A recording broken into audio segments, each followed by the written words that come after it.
Welcome to the Invest Like a Boss podcast. I'm Sam Marks. And I'm Johnny FD. We're self-made entrepreneurs who invest our own money and use modern technology to invest like a boss. Join us each week for exclusive interviews with our network of modern investors, business owners, and multimillionaires to discover new ways to invest our hard-earned cash. Hey guys, and welcome to episode 39 of the Invest Like a Boss podcast. I'm Johnny FD, and I'm here with Sam Marks. Hey, Johnny. Hey, guys. Welcome from sunny San Diego. That is very cool that you are now in California. We've been bouncing around, just recording these podcasts all over the world. If you guys have been listening to the last 39 episodes. Today, I'm actually really excited that we're going to have on our first economist. Yeah, Mr. Harry Dent, one of my favorite economists and favorite authors. So, man, I'm stoked. I have a lot of respect for Mr. Dent, his work over the last 3 decades plus. And really greatly appreciative that he's going to be joining us on this week's episode. Yeah, definitely. So Harry is a Harvard MBA grad, and he's been featured pretty much all over the media and, big places like Good Morning America, CNN, CNBC, Fortune, Business Week, the Wall Street Journal, and now Invest Like a Boss. There we go. All right. A good one to add to the list. And he's the author. We've talked about his books before, but he's the author of Demographic Cliff, one of my favorite books, and also the new book, The Sale of a Lifetime. And he's also the editor of the free newsletter, Economy and the Markets. And, he's really kind of the reigning expert on demographic trends and how they impact our economy. So this is really cool stuff. And I know he's found that studying predictable things that people do, like in consumer behaviors, is really the ultimate tool to understanding trends. Yeah. So I think it was like 1992 in his book, The Great Boom Ahead, he was predicting, I don't know if anyone actually remembers that decade, but it was kind of a big recession during that time. But he wrote a book called The Great Boom Ahead, and he was saying, according to demographics, we are going to have a big boom for the next 10, 20 years. And everybody said that there's no way that's going to happen. We're in the midst of a recession, and it happened. So now he's going to be calling for something else from, kind of what I've heard. So I'm really excited actually to see what he's going to predict now for our future and what Invest Like a Boss listeners can kind of listen to. Yeah. So just to give everyone a little bit of background, I found a paragraph in his new book.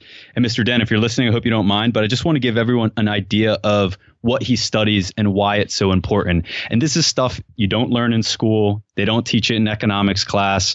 You never hear the mainstream talking about it, but demographics are so massively important to everything that happens in the world. So I'm just going to read a quick excerpt of this new book, The Sale of a Lifetime, on page 2. And the paragraph says, generally speaking, we start school at the age of 5 and graduate by age 18. After that, many go home and on to some level of higher education and enter the workforce at an average age of 20. We get married around age 27 and have children shortly after. Starter home purchases peak around age 32 and trade up home purchase peak around 42. The kids leave the nest when we're between 47 and 54 years old.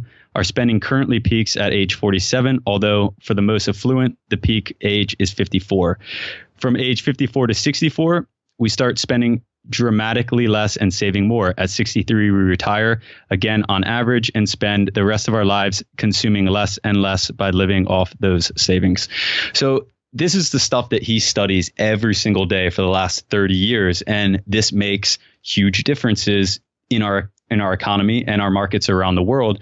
One of the easiest examples to digest is as the baby boomers are getting older, they are spending less. And that has a lot that puts a lot of headwind on our economy. So, I think this stuff is really fascinating because it really challenges the mainstream and makes you think differently about, what we see on CNBC on the money shows and stuff. So this is really cool stuff and couldn't be more excited to have him on the show. Yeah, that was a great paragraph. If you guys want to check out that book, I'm sure we'll talk about it a little bit more in the outro.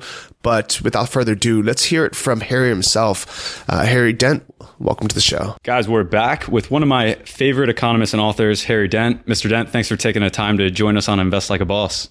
Yeah, nice to be here, Sam. And it's a pleasure to have you on the show. I know we have a lot of big fans listening. And I just wanted to start by saying I had the opportunity to see you speak in Florida at a seminar. And I got to say, it was absolutely electrifying.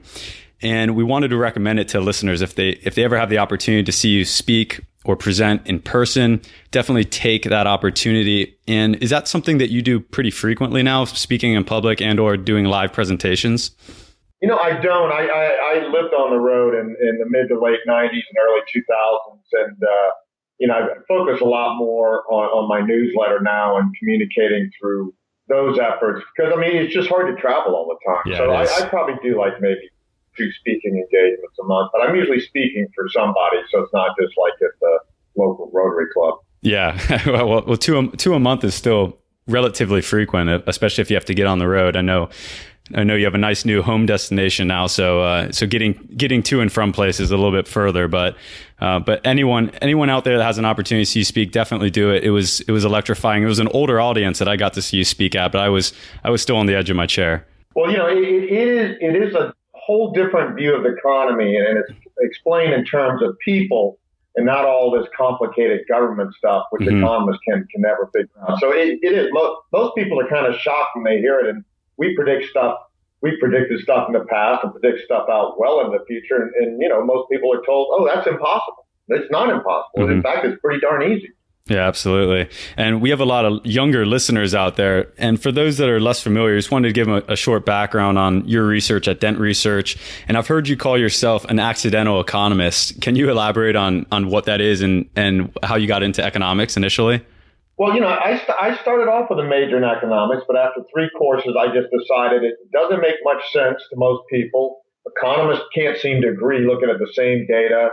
And they even say nobody can predict the future after the next election. So why would I want to study economics? So I studied business in all facets and was a business consultant to Fortune 100 companies, at Bain & Company after going to Harvard Business School. And then I started consulting to new ventures in California, and not high tech, more like just everyday consumer companies. And that's when I learned about the baby boom and demographics. I learned about the S curve and 4-stage technology cycles and all types of neat stuff in business school and Bain. But boy, I really got the baby boom is a huge generation. This was back in the early 80s, right? And they're going to change everything as they age. They call it the pig moving through the python. So that got me to demographics, and that's where I got my biggest breakthroughs in economics. And all of this stuff has nothing to do with economics courses, most of it, except for supply and demand. It's stuff that we look at people, as I said earlier, instead of government policies. People don't understand that governments mostly react to major trends created by businesses and innovation and consumers in their natural family life cycle demand. And why would you look at government? Why don't you look at the consumers and innovators that are driving the real trends? I agree totally. And you've been studying this stuff for almost 4 decades. Is it easy to find new areas to stay entertained after you've been studying it for so long? Well, it's true. I even told my company, I said, I don't know what I'm going to do next. And then I find a new cycle, like the geopolitical cycle I found many years ago, or the innovation cycle, or you can take anything I've done and proven in the United States and take it global, and you can take it emerging countries, and that's different from developed countries. So there is always something different. And now, I started out with some powerful demographic cycles that are very simple and very predictive, many decades in advance, everything from spending to inflation, and innovation cycles and stuff. But now I have 4 key cycles, and it did take me, through over 3 decades to get these 4 that I think, okay, these are the 4 that matter and give you the whole picture. Demographics will explain about half of it and is the most powerful. But when I've missed calls, when something happened greater than I thought or lesser than I thought in the past, I always realize, well, I must be missing something, and that's when I find a new cycle. So yeah, they're always, so far there's always been something new. I keep scratching my head. Once we got quantitative easing, this is a whole new beast. This has never happened before, where governments just say, oh, well, when we have a downturn or a debt crisis or, banks going under, well, we just print enough money to cover it over. We don't deal with it. Now, and that has, staved off a lot of things we saw coming, debt deleveraging in a kind of an economy, deflationary economy like the Great Depression. But we're also not getting anywhere. And we're kind of in a coma economy. And so I think, that I'm working on now, how do you predict the impacts when governments have something for nothing economies and try to fix the economy with free money instead of real policies. And that's been my toughest challenge in recent years, because this is just something in the left field. I think I saw you either state or is in one of your books that we're currently spending on average about $1.6 trillion to grow the economy at $350 billion. And just the numbers just don't add up no matter what we stick into it. They don't add up, but it's like a drug. You can take more of a drug, even though it's unhealthy in the long term and not good policy. You can keep feeling every time you come down or don't feel good, you can take a little more morphine or heroin or crack or whatever, booze or anything, and feel better for a while. And that's the way I look at government policy today, that they're putting off dealing with the crisis. They're just doing what feels good today. And there is a big cost to it. And that cost will add up and make our economy worse down the road. And I tell you, I would not want to be Trump walking into this economy. Scary, I think he's going to get a big surprise. Yeah, we literally just watched him get signed into office about, I don't know what it was, about 2 hours ago. And it was kind of it's a rainy afternoon in DC, and it didn't have that pop. It didn't have that really exciting feel to it. But we'll see. Like you said, especially after reading your books, it's a very eye-opening way to look at the economy right now. And in your book, Demographic Cliff, which was one of the first books I ever read on this topic and one of my favorite books, because it causes you to think against the grain. It challenges the mainstream. And I really love these types of reads. And one of the biggest points of that book that has stuck with me and always stuck with me and challenged the way that I think about markets is how you predicted the Japanese bust in '89. That was almost 3 decades ago. And what I always question is, why is no one talking about this? Because I feel like it's so relevant to many of the leading economies of the world, especially Western economies with demographics in decline. But you never hear anyone talk about that or relate Western countries' current position to the Japanese in the mid 80s. Yeah, I mean, they're the leading indicator. They had the baby boom generation, the unusually large come along first, create an incredible boom, incredible bubble in stocks and real estate, and a debt bubble and everything else, everything that's happened in the U.S. and Europe since, and they crashed and they burned and they've never recovered almost 3 decades later because they have a smaller generation following a larger one, which has never happened in history. And it is not as bad for the United States, but many countries, especially in Europe and Southern Europe and the rest of East Asia, do have a trajectory like Japan, and their economies will never be the same. And nobody, like you say, nobody's looking at that and learning from it. And Japan did what we did. All they do is print free money. They don't force the banks to write down loans and take burdens off of consumers and businesses. They don't force businesses to consolidate and get more efficient. I mean, businesses going under is a good thing long term. The Great Depression was a great detox for the economy. Right. And all we did was grow like crazy after that. It cleaned out a lot of debt, a lot of inefficient businesses, and brought everybody into reality. And you need that every once in a while. And it happens once in a lifetime in our economy. And so economists didn't see that come. I was the only guy in the world. Everybody worshiped Japan in the late 80s, like they do China today. Yeah. And I'm saying the same thing about China. China's getting ready to crash and burn and is over their peak in demographics. They're not going to grow for decades ahead like India and the rest of the emerging world. They were saying Japan was going to overtake the U.S. economy. I'm like, well, yeah, if they make 3 times our income, because they were a third of our size. I mean, people just project trends in the past into the future, and every, dog has its day, and every country or sector or something or technology will grow for 2 or 3 decades, and then people will just think it's going to grow at that rate forever, and nothing does. Everything goes in cycles, and what I learned in the early 80s and beyond was that because of the first middle class, we didn't have a middle class, which everybody is mourning now, we're seen to be losing. We didn't have a middle class for all of history. We didn't have it till after World War II with the Bob Hope generation. Ever since then, the average household, not only very predictable, but they have made a difference in the economy. They didn't make a difference much before. So demographics since World War II has become the most important cycle for spending, growth, productivity, and even inflation, because people drive our economy, not government. And I heard you mention in your presentation that, and this is more of a general economics question, that when a massive generational boom hits the workforce, like the baby boomers, or potentially even the millennials to a lesser extent, it causes inflation. But I didn't understand fundamentally why that was. Is it because they're unproductive, but then spending?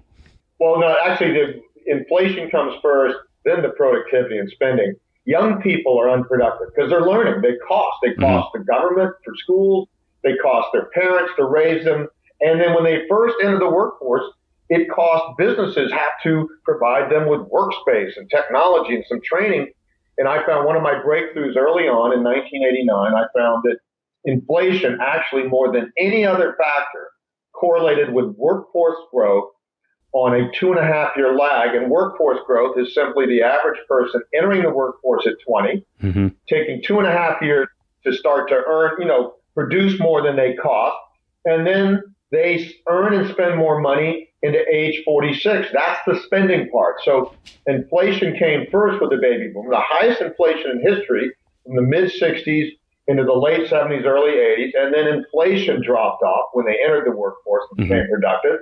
And then we had the greatest boom in history from 1983 to 2007. And again, my workforce growth, 2.5-year lag, that's inflation. So I project that decades ahead. More important, I can project when a generation is going to spend more money, 46-year lag on the birth index.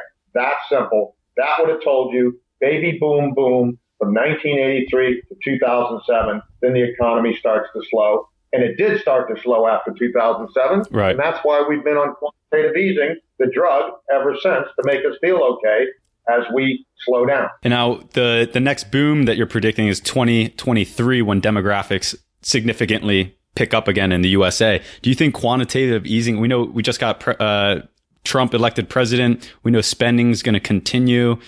Do you think that this spending can get us through the next 6 years into 2023 when things should start to help itself? No, I don't. I think you can only stretch an economy so far. Now we have more debt around the world, 57 trillion more than we had at the top of the last bubble.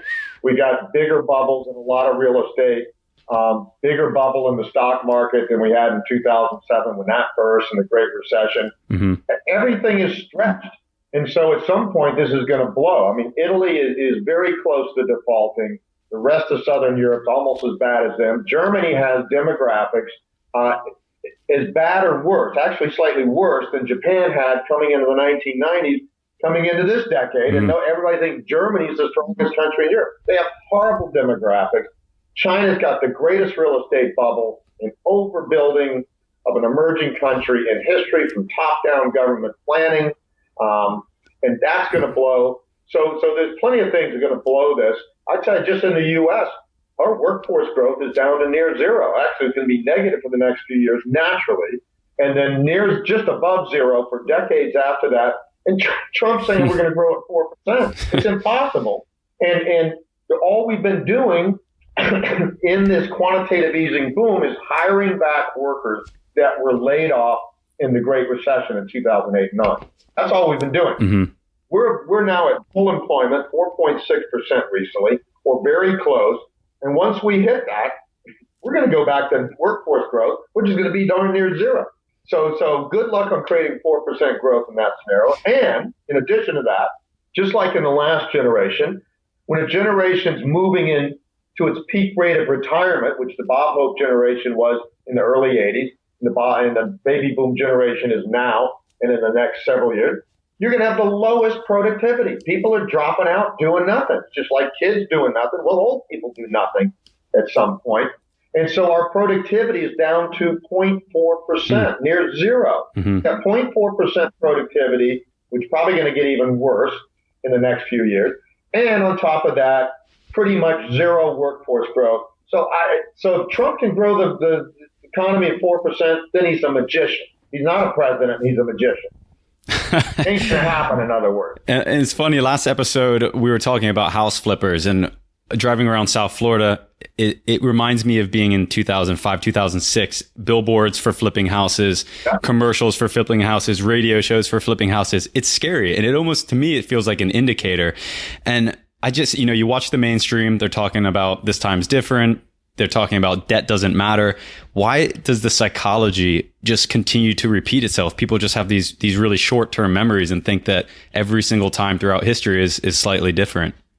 Well, as long as the economy with good fundamentals, and on top of that, which has really happened in spades since Alan Greenspan in the late 80s, and the government makes it easy to have bubbles, easy credit, lower than market interest rates. People love bubbles. Bubbles are something for nothing. Everybody wants to die, get better, die and go to heaven. Everybody wants to never have to work again, never have to go through another down cycle again. And when you're in a bubble, you're getting a bonus for nothing. You're borrowing less, paying less for your mortgage and your car loans. Your house is going up twice as fast as it should. The stock market's going up 2 or 3 times as fast as it should. You're getting something for nothing. So people get high on that. It feels good. It's exciting. And they don't want it to end. And so people go into denial. I tell you, the hardest thing, I got the hardest job in the world, being a bubble basher. People don't want to hear me say this stuff, especially on CNBC and places like that, where they're bubble cheerleaders. Oh, the market's up another 100 points a day. Yippee-yi-yo. No, a smart value investor, when you see a market go this much, this long, you ought to be scared to death. Most people are scared to death when the market's gone down for 10, 12, 14 years, like in the 70s or the 30s. That's when you ought to be getting excited and buying long term. This is a horrible time to buy stocks, horrible time to buy real estate. And I think these bubbles are going to start bursting this year. I give Trump about 6 months of a halo effect, and until these jobs, rehiring these people back runs out, and then the economy's in trouble again, no matter what he does to cut taxes. This is just changing the pie. Oh, we're going to shift money from the government to people, and then, we're going to cut tax rates. But hey, we're also going to cut deductions. And they're saying, our corporate tax rate is 35%, but corporations don't pay that. They have all types of deductions and stuff. We do not have the highest corporate and personal combined tax rates in the world. In fact, I've looked at it. I couldn't move to Australia or Canada or any major country in Europe and not pay more taxes. So this is baloney. This is just people that want something for nothing. Republicans always want to cut taxes. Yeah. We already got deficits in a boom. If you cut taxes and then we also have a downturn, we're going to have runaway deficits. And by the way, the government debt, and private debt's made way larger, but the government debt since George W. Bush came on has doubled every 8 years, every 2 administrations, 5 to 10, 10 now to 20. And by the end of Trump's supposed 2 administrations, which he's not going to get, I don't think he's going to last the year. I'm serious about this. He's going to blow something up or get impeached or shot or something. I don't know. But whatever, the way we're going, this federal debt's going to be $40 trillion in 8 years unless a kind of a crisis stops it and people get real and realize we can't have all these entitlements. We can't retire at age 63 when we're not going to live to 85 at that age. It used to be you retire in the good old days. It's 63 and you die in 5 years. Well, that's not the case anymore. Yeah. You can't work for 43 years, which is average. We calculate. This is a hard, cold average in America. And then retire for 22 years on the dole with free health care and Social Security. You can't do it. So that's why we have deficits even in boom. And right now we're in the economic winter season. And with Trump's policy of cutting taxes and spending more, is that what we should be doing in an economic winter season, or is it maybe the opposite? No, it really is the opposite. I mean, what we have is record income inequality, like we have in the Roaring '20s. Anytime you have a debt bubble and a bubble, the rich are going to get richer because they're the ones that can borrow the most. They're the ones that have the most financial assets. They're the ones that start businesses and take big risks or work on Wall Street, do all this sort of stuff. They do better, and the average person sucks win. And this, so until you correct that, you have a demand crisis because everyday people aren't doing that well. Their incomes adjusted for inflation have been going down since 2000. So that's one problem. You got all this debt. Until it's deleveraged, it's a burden on the economy. The Great Depression took us from 180% total debt to GDP, private government, down to 50%. We got rid of a lot of debt. That takes a burden off of businesses and consumers, and it's the private debt that goes first. The government debt did better once we got out of World War II and got into a booming economy. But just the austerities of that time period caused even government to cut costs so that when the economy got better, we could pay down that debt. So if you don't go through this crisis, which Japan has not, you end up in a coma economy. Japan, since 1997, and their demographics peaked in late 96, actually a double peak, late 89 and late 96.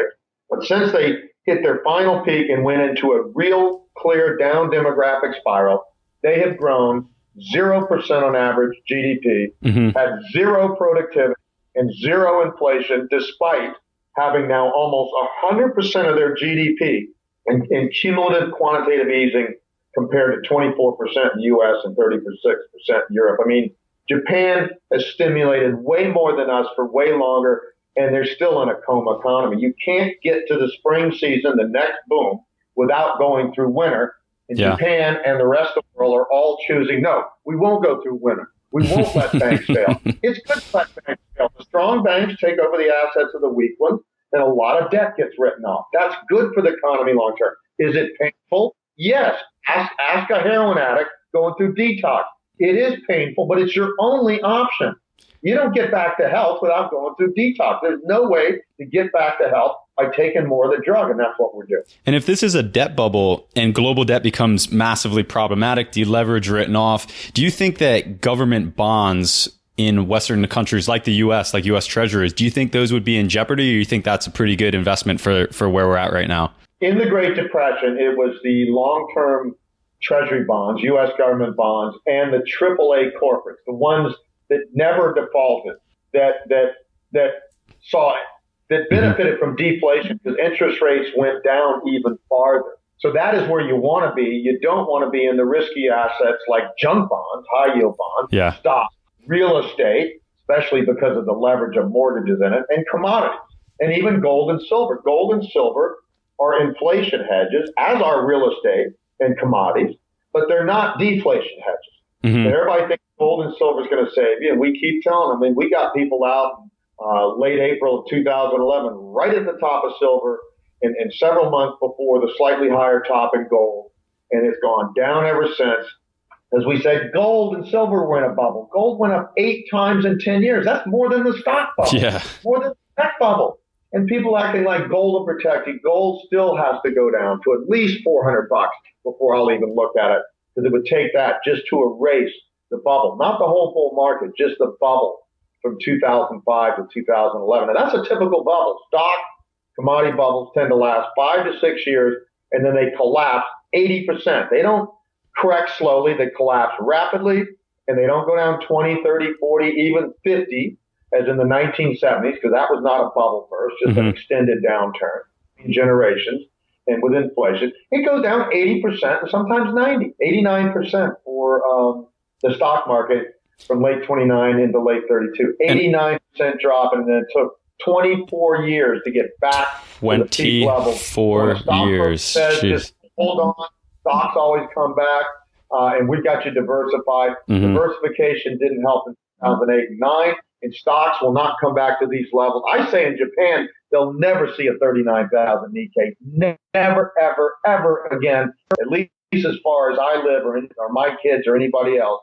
In the U.S., may see slightly higher levels than we've seen, but the stock market's not going to be the same because the next generation is not as large and dynamic. So 24 years in the Great Depression in U.S. stocks, and in Japan, even more, right? Even longer. They've never gotten back. We're 26, 20 going on, 27 years from the top in stocks, 25 years from the top in real estate, and stocks are still down 60% from the top, 80% at worst, at best 50%.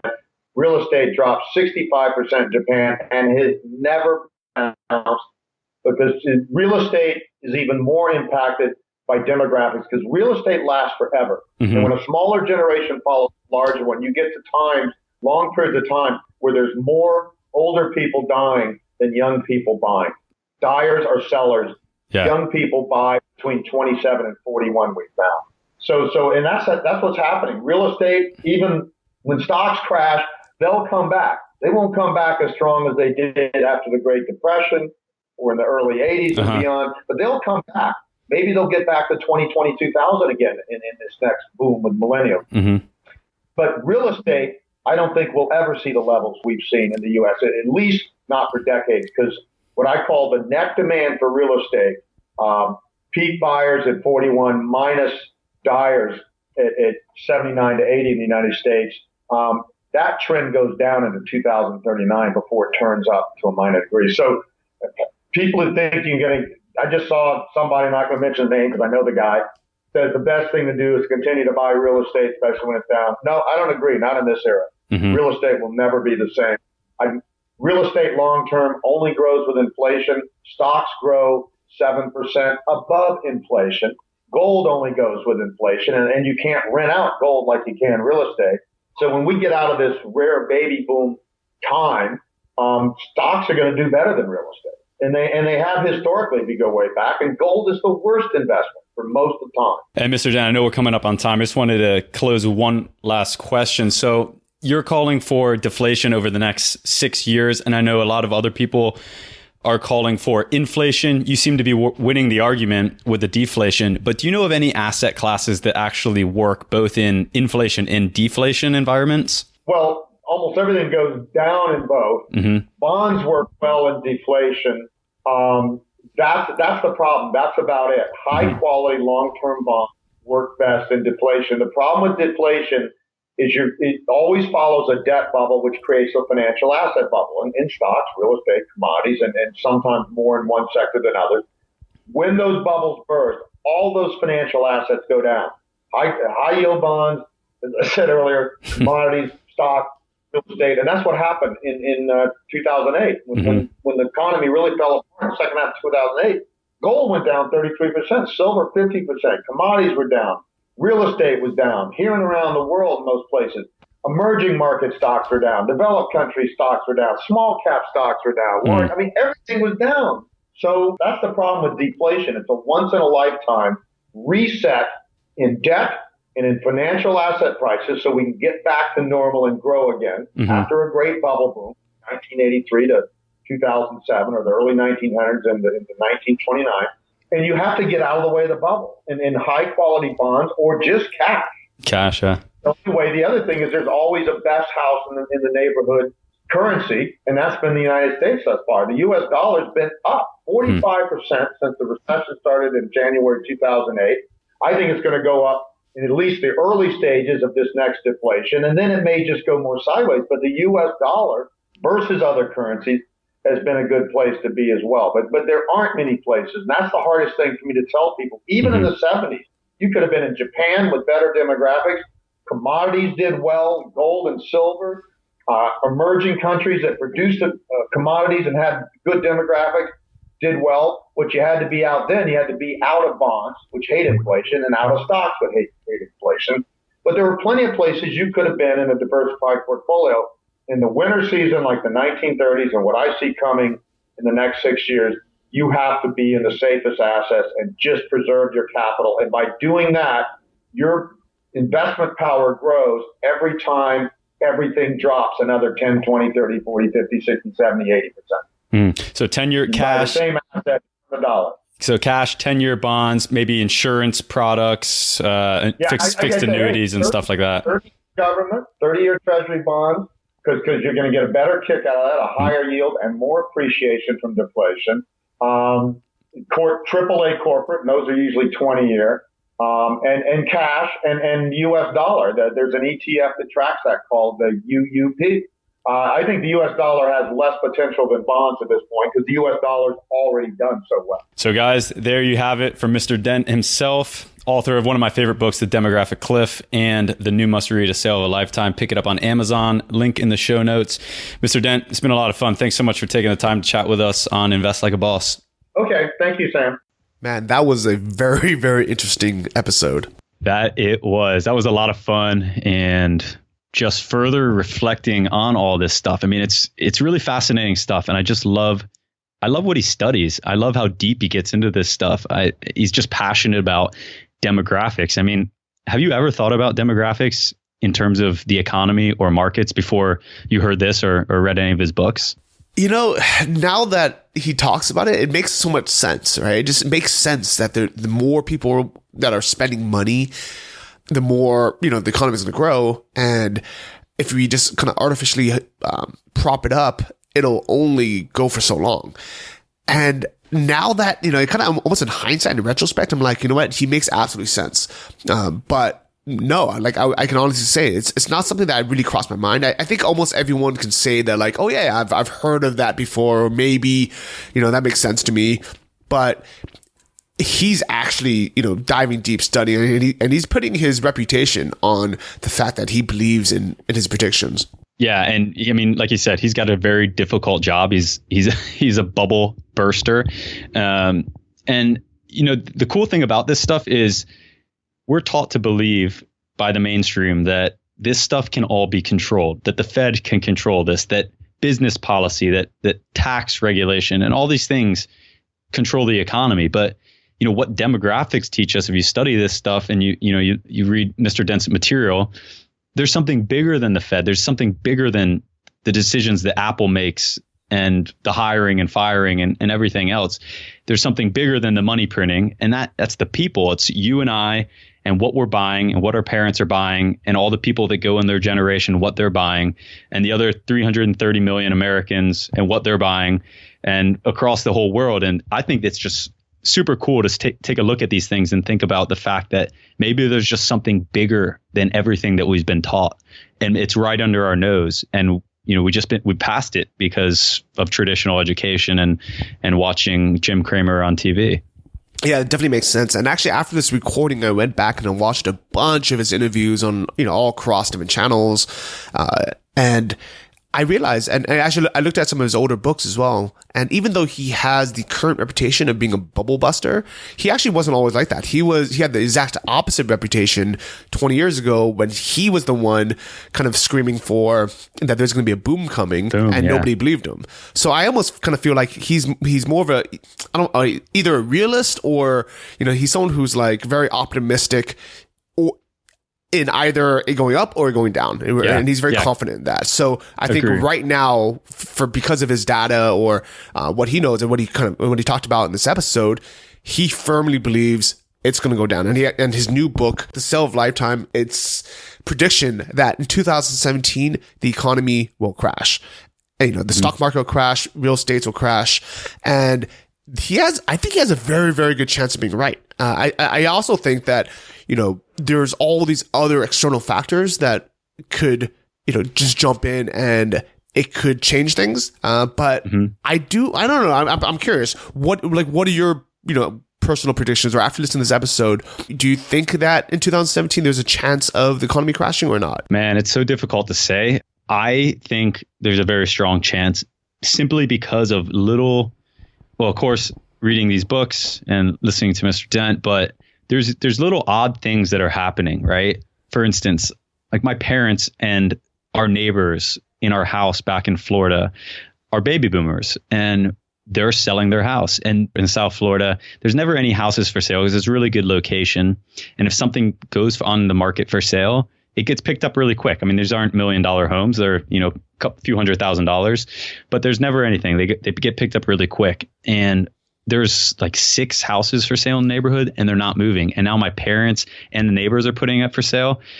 It's just like weird little things like that. And we talked about on 2 episodes ago, we talked about house flippers and how house flipping is at all-time highs.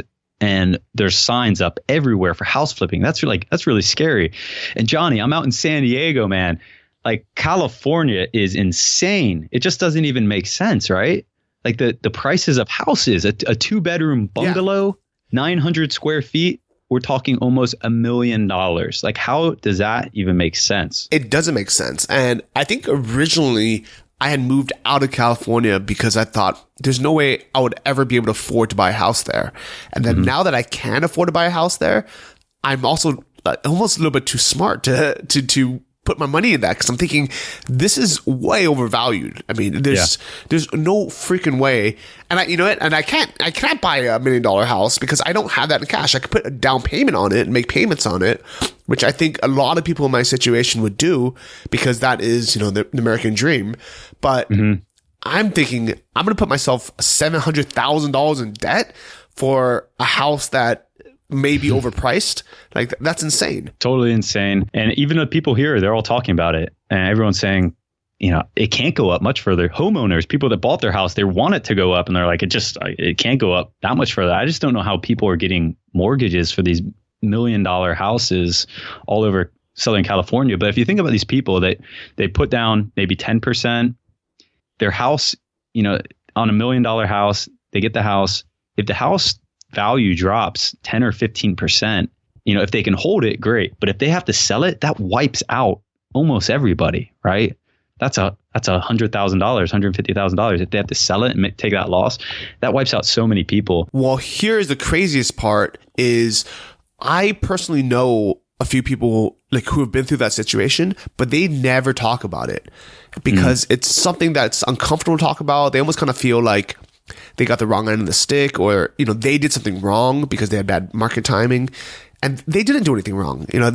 Everyone who made money from their house that bought lower and now their house is worth a lot more, they brag about it all the time. They're like, oh yeah, real estate's the greatest investment. Look at my house. It's already gone up 30% in value. But I guarantee there's an equal amount of people who lost 30% or more, or even lost their whole house, and they just never brag about it. They never talk about it because it's shameful.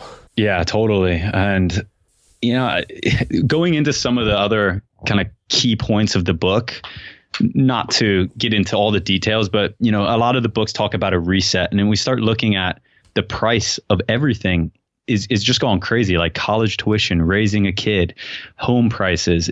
Everyone's in debt now. Like back in the 1920s, it was enough for just the guy to work, the wife to stay home. They had enough money, to work. Just the guy would work 9 to 5. They had enough money to live a nice life, save money. Then in like the 1950s, they couldn't save any money anymore. So if they wanted to save money, the woman had to go into the workforce. And then after, into the 1970s, like that was no longer enough money. So they couldn't save. So they have to start taking on credit. And now like everybody is in debt, so it does make sense when we talk about like a reset. I mean, housing prices, it doesn't make sense. It needs to be a reset. College prices, people go into debt for their entire life just to get a college education. Like there's so many things that don't really make sense. And I'm not making a prediction here because I'm not nearly as intelligent as some of the people like Mr. Dent are that have been researching this stuff for 30 years. But I can definitely say as a citizen and someone who just observes a lot of different markets around the world, as much as you travel, Johnny, and I travel, like we get to see a lot of things. There's a lot of things that they don't really make sense. So I think anyone that wouldn't read this stuff and understand it, at least reading 1 or 2 books on it, I think is really doing themselves a disservice, because if nothing else, you don't have to reshape your entire life around this stuff, but you need to arm yourself with this viewpoint and this study. It's not really a prophecy or prediction. It's just studying demographics. And I think if you study it, you can learn to read indicators. You can be a little bit more observant, a little bit more aware when you're, going about your business and making investment decisions.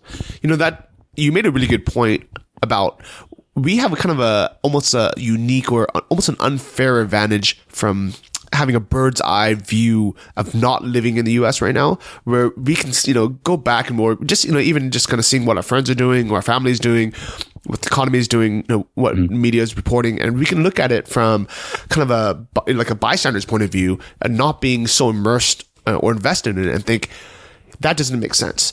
Versus if you are in the middle of it, if you are living there and you have, you have a house that you're paying a mortgage on, you have a job, and everything's kind of like already set. It's really hard to have that point of view of just saying, what, I'm not going to be too invested. I'm just going to, take a look at it, take a step back and look at it from there.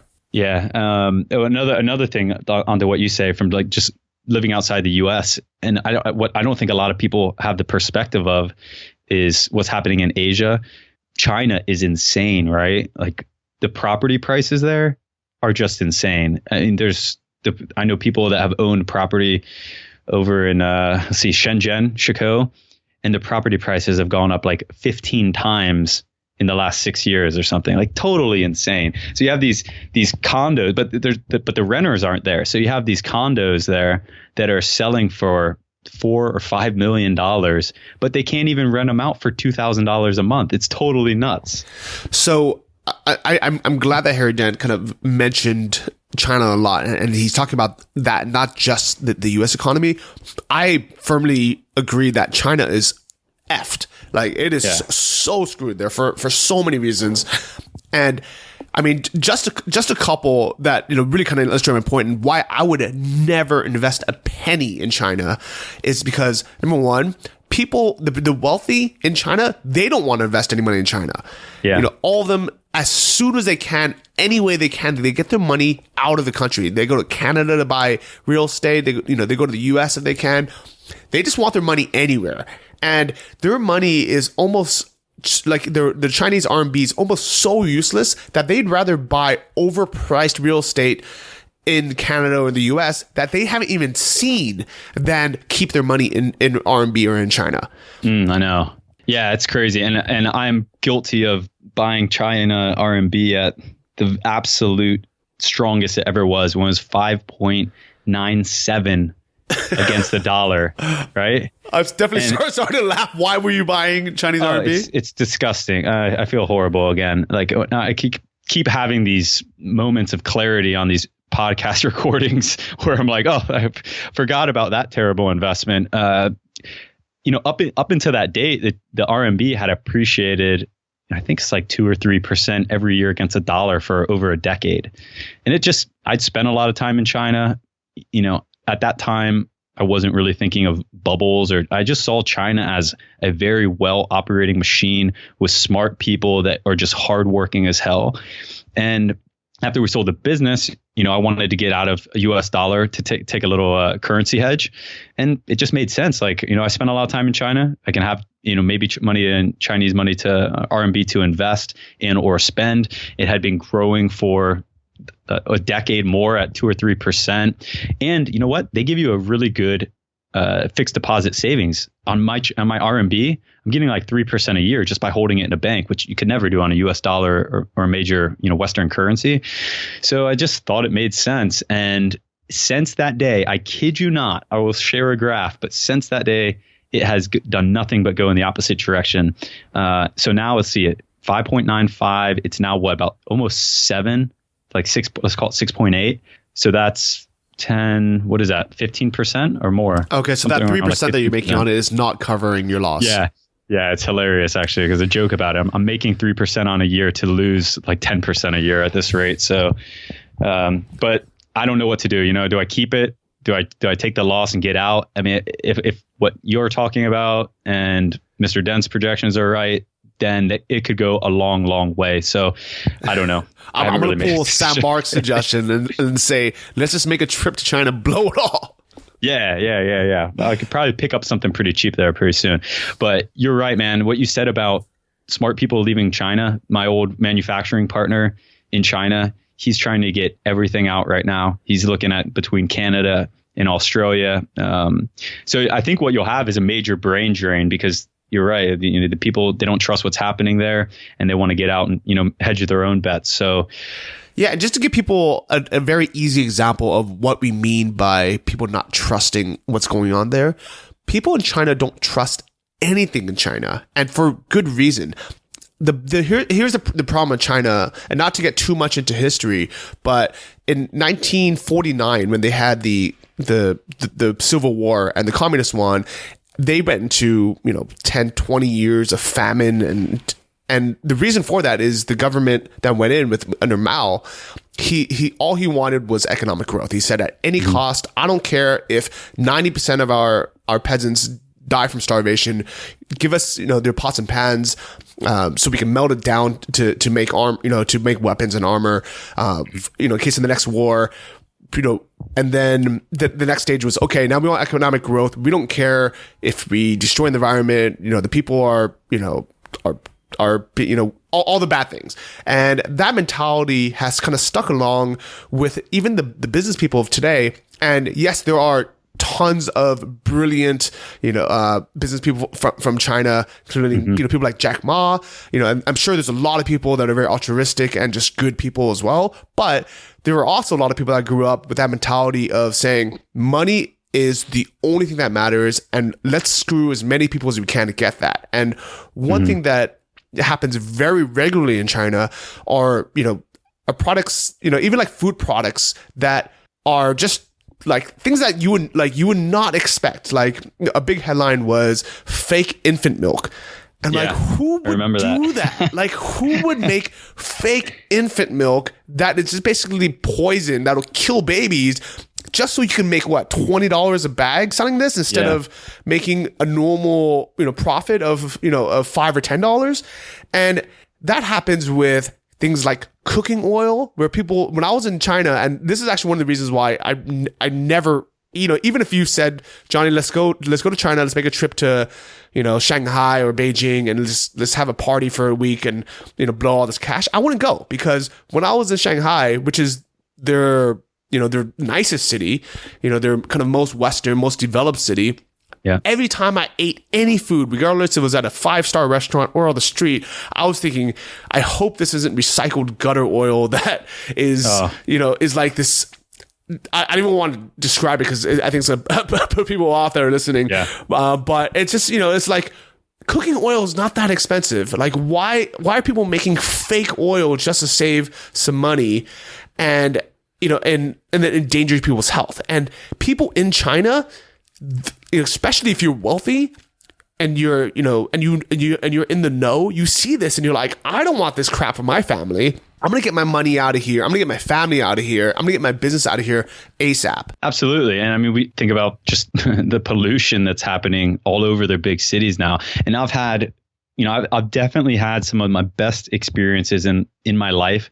Certainly, arguably the best experiences professionally, just by going over and building out manufacturing and stuff. It was an incredible experience. But I've been in the ER room 3 different times in weird places. I mean, places like you read in you see on TV and like locked up abroad and they ended up in a hospital before they go to jail or stuff like that. Like I've been deathly ill and totally vulnerable. And it's, it's from eating whatever. I have no idea, McDonald's and stuff. And on your point with the fake goods, I know in Shenzhen where we were, if you bought chicken, the first thing people would check is if there's a bone in it, right? And if there's shrimp, they would leave the tail on the shrimp purposely to prove that it was a real shrimp, because they could just make this stuff, right? And I was like, is that real? Like, people actually make fake shrimp? And yes, they do. Like, they make fake chicken, fake shrimp. I was just blown away the first time I saw all that stuff, and it always stuck with me. So, who knows what, what may happen if China falls like a house of cards. That could drag down, that's such a big market. It could drag down everyone along with it. And there's so many. One thing I've learned recently is that in big downturns in real estate, the first people to leave, the first people to get out are the foreign buyers, which I didn't actually know that was true. I may have thought that foreign buyers would hold on because they have extra money and they're more liquid and they can hold on to that.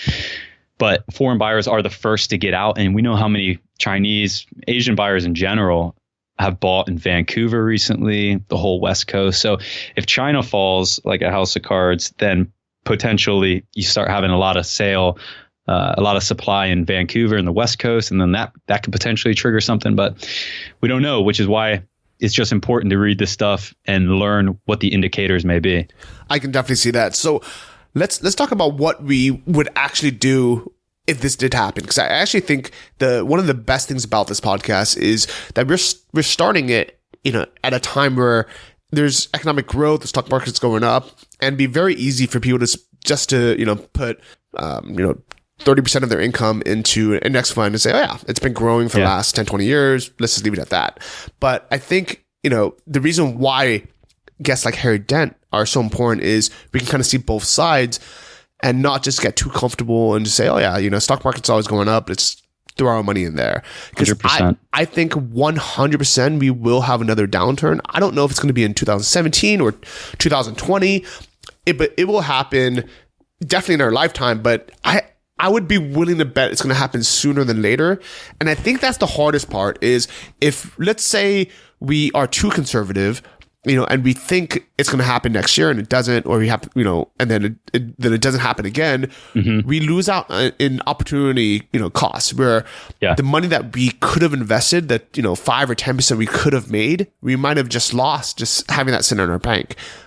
But if we do believe, it's going to happen, or, it does happen, then we potentially can save ourselves a lot of money, or have the cash to be able to make ourselves even more than we could have made if we had invested now. Yeah. I mean, you can potentially make a big bet on this. Everyone's got to analyze their situation totally different, right?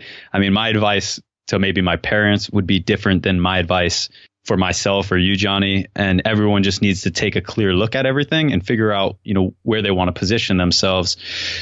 And so I'm curious. Let's talk about this. This is fun, right? Yeah. So okay. What are you going to do? Do you think it's going to happen? What are you going to do to prepare? And what would you do if it did happen?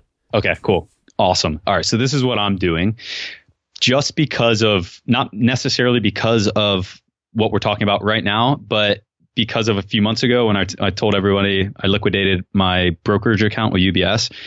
Just because of that, I liquidated a lot of cash, or raised a lot of cash. So I have a significant amount of cash right now, at least for me personally, compared to what I usually have. And I'm holding that in cash right now. So when it goes into like brokerage accounts, let's say right now I have E-Trade, I have Vanguard, and I have, what's the other one? Wealthfront. So the scary thing with that is that if this stuff's right, and what happens, as he predicted in Japan in 1989, happens to us, that market never recovered, right? And as we talked about in the episode, in the Dow Jones in 1929, it took 24 years to come back. So I know you and I, Johnny, when we've been talking about how our portfolios previously, we've always been like, you know what, we'll never sell when it's down. If we have a big downturn, it lasts 4 or 5 years, it's okay. It'll come back. It'll dollar cost average at lower values, lower prices. It'll come back. We'll hold on to it. But that's not necessarily the case, right? It could go down, and it could stay down. It could stay down for 5 years, 10 years, 20 years. Or if you're in Japan, you haven't made that principal back since 89. Most people that were investing then are dead or retired and maybe still hopeful. So with that stuff, I'm not personally doing anything. I've moved a little bit of money more into treasury bills and some bonds, but I'm not really touching that. What I'm focused on right now is protecting a little bit more of the downside, which I think I've actually done a pretty good job over the last 6 months since this podcast. I put a lot of money into annuities. And if this happens and we go into deflation, like Mr. Dent predicts, then annuities that would actually do really good. If you're getting 3% and we're in a deflationary zone, that's, that could turn out to be a very good investment. But what I'm really looking at right now, I'm in San Diego, I'm in Manhattan Beach. I'm looking at property. I'm going through San Diego. I'm going through Manhattan Beach. I'm identifying my favorite streets. I'm even in some cases identifying my favorite house, and I'm just kind of sitting tight. I'm not making any other crazy investments. I'm not planning many new investments in 2017, but my big opportunity will be if this stuff happens and real estate takes a 25, 30, 50% dip, I'm going to go pick up, my dream house basically. Okay. I think that's a great idea. I like that. I mean, you say you keep your money in cash, you just rolling around briefcases full of hundreds, or, do you have it in a checking account, or where do you have that cash? I've spread it out in different banks. And we talked about this on the episode with Dr. Daniel Crosby, and I do that for a reason, for a lesson I've learned previously with a guy I know that lost a lot of money in Bank of Cyprus. And it's another risk. It's not one that a lot of people think about, but it's certainly a risk. And if this stuff happens, if we go into a big depression, even another recession, if we have banks closing down like they did in 2008, cash in bank is not necessarily safe. You have to be very, very careful and, again, spread your risk out. So yeah, I've got it in just checkings account essentially, and just spreading it as thin and across as many different accounts as possible. That's a very, very good idea. So, for everyone listening, if you guys have more than $250,000 in any one account, spread it out. Maybe put it into a different account. And maybe while you're at it, take a look at some of the higher interest savings accounts if you're not going to be touching that money anyway. So, Sam, is that something that you should be doing?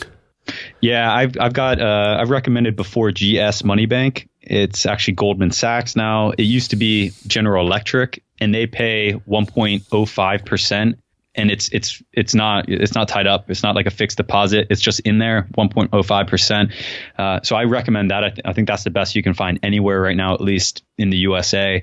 And it's really, you can move it around. It's the best bank that I've come across. So I really like that one. But that's pretty much it. I don't put too much weight on there. I just like having the cash accessible and at least in a bank that has somewhat of a name. Yeah. So how about you, Johnny? So I think for sure if something's going to happen, I'd be willing to bet in the next 3 to 5 years something's going to happen. It could happen next year.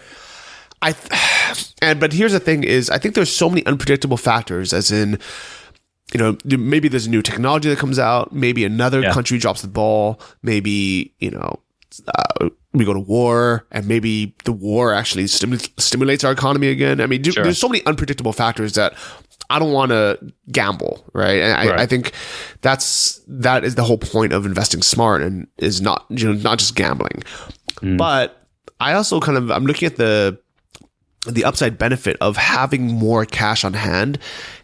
If things do drop, then I can actually buy, that's the title of his book, right? The Sale of a Lifetime. Sale of a Lifetime, yeah. Is instead of me trying to make 5 or maybe, if I'm lucky, 10% on my money in the next couple of years, if I held that money, instead of me kind of losing, let's say 30, 40%, if it does drop, I can just buy it at 30, 40% discount, which is it's just instant gains right there. So I think what I'm going to do is, because I also don't want to miss out on the upside, I'm still going to continue to put in money every single month into my Nix funds and into my other investments. I still like things like, Pure Street and Fundrise, where, there's a potential, upside, or, especially with things like Pure Street, where I'm getting a monthly interest check. I know that's pretty locked in. What I've done is I've upped the LTV ratio, so like the loan to value, where instead of it being at like the minimum, which I think was the 20 or 25% where they needed that as a down payment, I upped that up a little bit to like, I think maybe 25 or 30%, where now if the real estate, market does crash, at least I have a bit more value in the home than I did previously. Yeah, smart. I like that. I'm also keeping more cash in the bank now, so I should look into something with a bit of interest, because right now they're just sitting in like a Chase account with zero interest, and a B of A account which has zero interest as well. I'm not too worried about that because I don't have that much cash yet.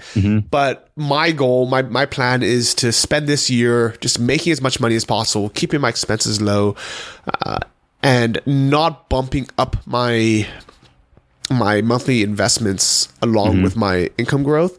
I'm just going to keep it the same. I think right now I'm putting $3,000 a month into index funds, and I'm going to continue that just because you never know what's going to happen. I mean, for all we know, it's going to go up for the next 20 years, and I would have just missed out on this potential growth. But just like you, I want to be able to buy, real estate at a discount or stocks at a discount if it does come out. So cash is king. That would be my recommendation for everyone listening, is try to have at least $50,000 in cash somewhere in a bank, if not more. Yeah, totally agree. So if we get a sale of a lifetime, Johnny, you mentioned you would be buying all types of things, right? Everything's on sale. Let's say the whole world goes on sale. Real estate, stocks, private companies. So many people with small businesses, drop shipping stores, and lots of other things that are profitable. And if we get this sale of a lifetime, people panic. They want to sell things at a discount. What would you be looking to buy? Would it be your dream house, or just something purely on an investment side that you're looking to make money? Repoed Lamborghinis. Didn't even think of that one. Why didn't I? So definitely not. I think if I learned anything from Rich Dad Poor Dad, is to buy assets and not liabilities. So I wouldn't buy my dream house either. I think if I was married and I wanted, I didn't care about it as an actual investment, I just wanted to live somewhere, for the next 20 years, I would buy a house. But right now, I'd rather buy investments. So what I would buy ideally would be maybe an apartment block where I can have that be cash flow positive, because what's great about recessions is rent doesn't actually go down by very much, if anything at all, because when people can't afford to buy houses, they still need a place to live. And even though the house itself, or I mean the apartment, building costs less to buy and maybe even operate, you can almost collect the same amount of rent because there's so many people that, need to rent. So that is a big reason why I want to have cash, and that's something I would definitely buy. I would also buy stocks just because there were so many millionaires and billionaires made, during like the Great Depression when the stock values dropped. And because I'm still young and I can hold it for, 20, 30 years, I think that would be my golden ticket into, the hundreds of millions if I can buy enough of it at a discount. Boy, we can dream. This is fun. This has been a fun episode. Everything that we learn about is a smarter way to invest, how to squeeze a little bit more percentage out of your investments, how to think long term. But if you don't think about this stuff, if you don't think about the downside, if you don't protect against the downside, you're doing yourself a disservice, and ultimately you're going to get hurt at some point. I like it. So if you guys haven't checked out Harry Dent's new book, The Sale of a Lifetime, it is, I want to say it's basically an updated version of The Demographic Cliff. I've read part of both books and they're very similar. So, you might as well read the newest updated one, the 2017 version, which is The Sale of a Lifetime.